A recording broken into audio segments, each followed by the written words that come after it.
what we are led to believe is a lot of racial tension is really just the symptom of broken money, right? We all live under this system, whether we understand it or not, that we are being perpetually stolen from via inflation, right? And that's just looking at inflation, not counting all the explicit taxes we pay, which itself is a form of theft.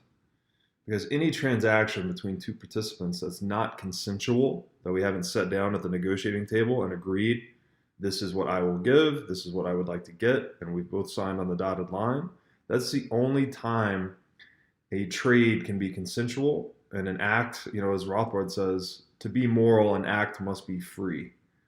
So all of these unfree confiscations of wealth, where there's a non-consenting party, namely us, uh, these things are destructive to society. So it drives a polarity between people. So I think we already naturally have the world divided, kind of, people say left and right. A lot of that's driven by temperament, right? It's kind of the creatives versus the more, and there's a big five personality trait description for this. I want to say it's conscientiousness, so like the hardworking conservative types, and then I forget the name of the liberal one, but it's the creative types, right?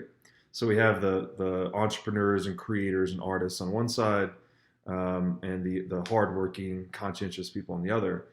And so there's a natural polarity in people. But when you introduce fiat currency, I think it just debases the trust even more. So it causes these groups to become more and more polarized.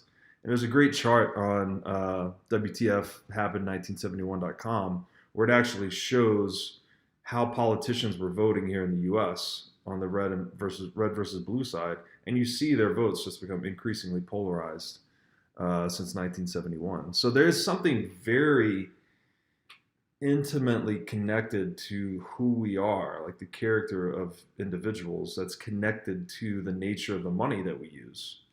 And in a very simple way to think about that is, whereas Bitcoin is based on proof of work, right? It can only be obtained with real sacrifice, right?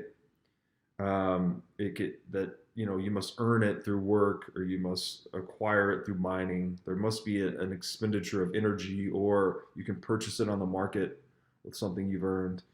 Um, Fiat currency would be the exact opposite. It's based on proof of theft.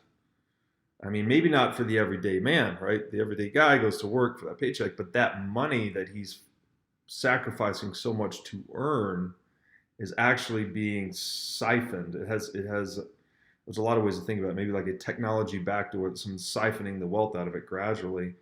And if you just look at the Fed's own data, look at the growth in USM2, that's your proof of theft chart.